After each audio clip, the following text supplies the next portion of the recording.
Hello உறவுகளே, அனைவருக்கும் இனிய காலை வணக்கம். என்னோட வீடியோ உங்களுக்கு பிடிச்சிருந்துச்சுன்னா லைக் அண்ட் சப்ஸ்கிரைப் பண்ணுங்க. இந்த வீடியோ பார்க்குற எல்லாருமே ஹாப்பி அண்ட் ஹெல்த்தியாக இருப்பீங்கன்னு நம்புகிறேன். இன்னைக்கு வாழைப்பூ வடை தான் செஞ்சுருந்தேன். எனக்கு வாழைப்பூ பார்த்த உடனேயும் வாழை படம் தான் ஞாபகம் வந்துச்சு.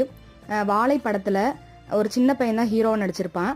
அந்த பையனும் அவனோட ஃப்ரெண்டும் பேசிகிட்டு இருப்பாங்க. அம்மா மேலே சத்தியமா அப்படின்னு சொல்லி, ஏன் அம்மா மேலே சத்தியம் பண்ண, நீ பொய் சத்தியம் பண்ணிட்ட, அப்போ உன்னோட அம்மா இறந்துருவாங்க அப்படின்ற மாதிரி ஹீரோட ஃப்ரெண்டு வந்து சொல்லுவான். இப்படி தான் ஸ்கூல் டேஸில் நம்ம யார் மேலேயாவது பொய் சத்தியம் பண்ணிட்டோன்னா அவங்க இறந்துருவாங்க அப்படின்னு சொல்லி நம்மளையும் நம்ப வச்சுருக்காங்க. எனக்கு அந்த படம் பார்த்தோன்னே பயங்கர சிரிப்பு தான் வந்துச்சு. நம்மளும் இப்படி தானடா பயங்கர இன்னசென்ட்டாக இருந்திருக்கோம். உங்களுக்கும் இந்த மாதிரி அனுபவம் இருக்குன்னா எனக்கு கமெண்ட் பாக்ஸில் கமெண்ட் பண்ணுங்கள்.